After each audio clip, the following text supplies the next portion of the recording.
experiência, pela sua vida militar anterior, inclusive no conflito na antiga Iugoslávia, diversas funções que o senhor exerceu lá, é possível dizer, já de maneira priorística, o que aconteceu em Bucha? É possível já condenar uma parte de maneira priorística, dizer o que aconteceu? É possível? Ou tudo que nós estamos ouvindo são, nesse momento, especulações? Eu penso que não é possível, e mais, no meu entender, existem fortes indícios que o que aconteceu em Bucha, pelo menos a parte dos corpos massacrados que apareceram na estrada, ter sido, há alguns indícios que pode ter sido por ação de forças extremistas ucranianas. E eu posso explicar porque é que digo isto. Repare, agora aparecem, já vai em 300 e tal corpos que apareceram nas valas, ditas valas comuns da região de Bucha. 307, se não me engano. Mas temos que pensar num facto que é muito importante, que é, em relação a esses 300 corpos que estão ali, foram os russos, à vista de todos, que ajudaram a enterrar, inclusivamente, com o padre, com própria gente dali, com os civis, meter os corpos em sacos, metê-los nas valas, que eram, nomeadamente, civis, tinham sido civis que tinham enfrentado os russos quando eles lá chegaram. Não nos esqueçamos que o Sr. Zelensky distribuiu armas à população e convidou a população a defender-se com essas armas e com coquetéis Molotov. Houve muitos civis que seguiram as sugestões do Sr. Zelensky e acabaram mortos, como é óbvio, às mãos das forças militares russas, que depois tiveram que os enterrar. Daí muitos corpos que estavam enterrados. Outros corpos eram vítimas dos próprios bombardeamentos, não dos russos, mas dos ucranianos.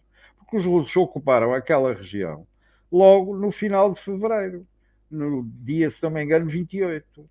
E estiveram ali todo o mês de março, e durante todo esse mês foram bombardeados por artilharia ucraniana e provavelmente muitos civis também aí encontraram um fim triste.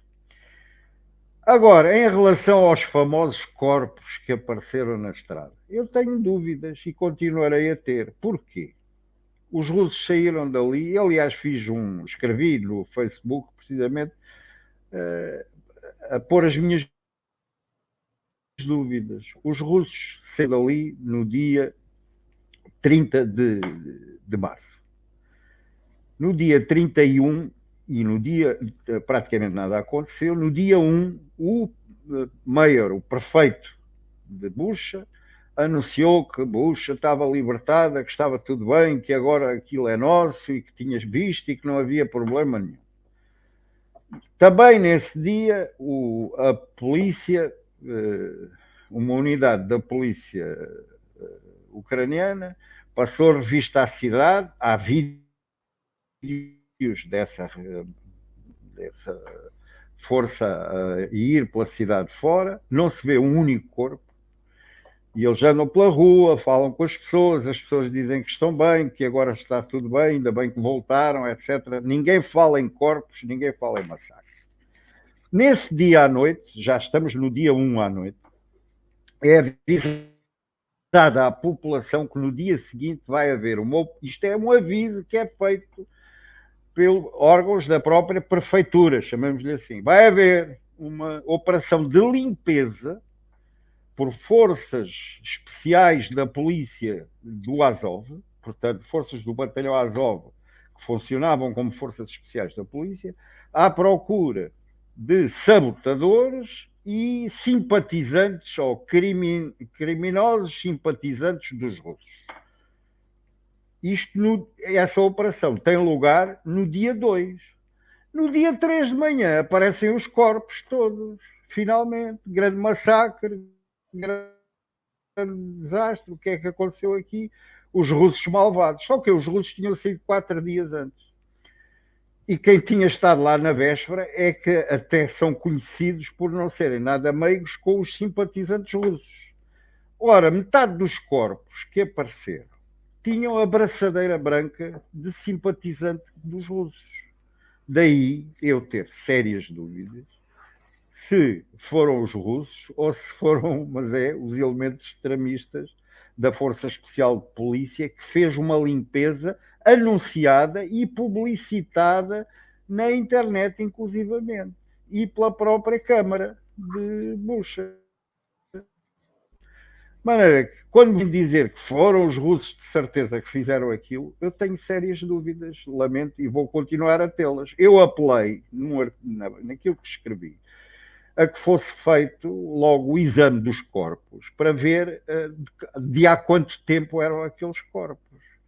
Eu alvitrei logo nesse artigo, se calhar aqueles corpos eram de simpatizantes, eram corpos de simpatizantes dos russos que foram abatidos.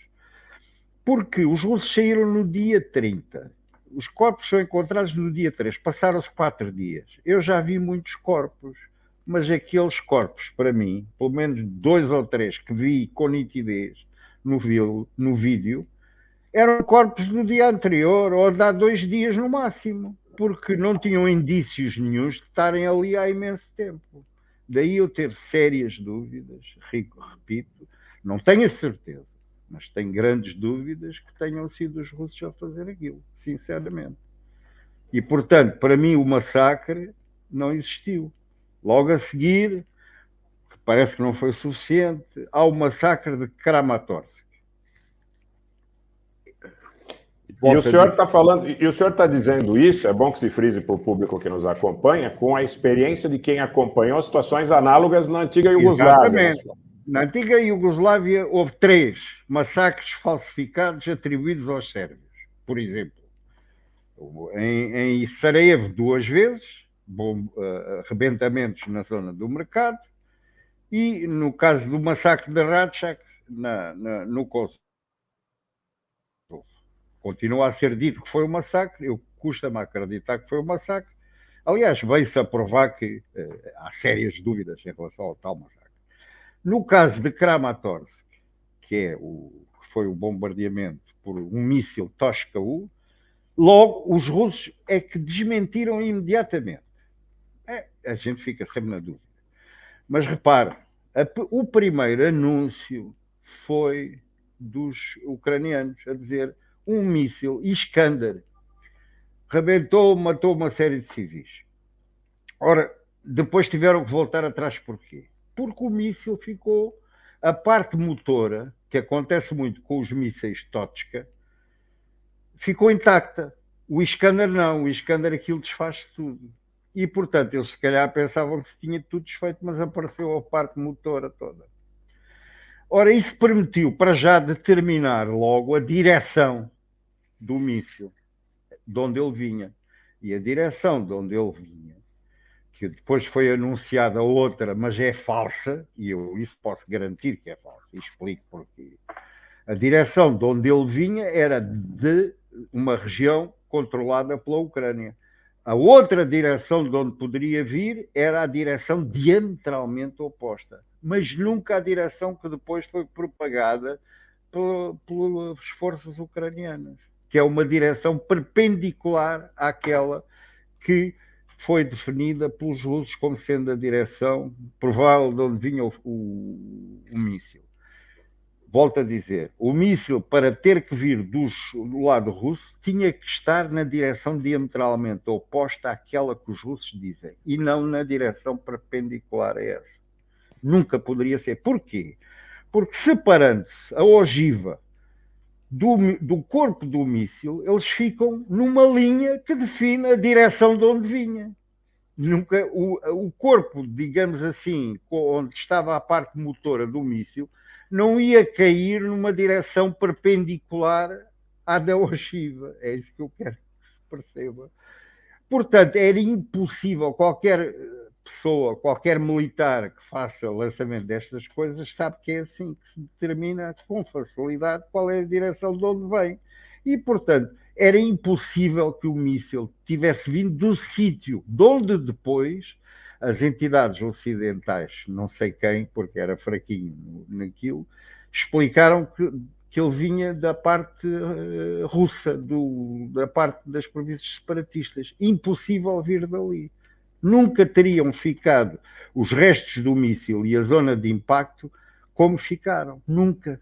Era impossível. Portanto, o míssil... Bem, depois ainda por cima apareceu o número de série revelado por um jornalista italiano. Depois chamaram-lhe uma data de nomes, o homem teve que se vir explicar para a televisão italiana, a dizer que não, que era mesmo aquilo, que não tentou falsificar nada, ele até é pró-ucraniano e que tal, e chamaram-me nomes e eu não tenho culpa nenhuma, etc. Foi giríssimo ver isso. Quer dizer, com aquele número de série, então aí foi alegado que os números de série são aleatórios. É muita coincidência. 4 ou 5 mísseis que são lançados seguem uma determinada sequência numérica. Depois este está dentro da sequência numérica. Esse já é aleatório. Os outros não eram. Os outros eram em sequência, mas não eram aleatórios. Estas justificações tristes, são tristes porque as faz, e às vezes até são militares, estão a dizer um disparate grande. Não é?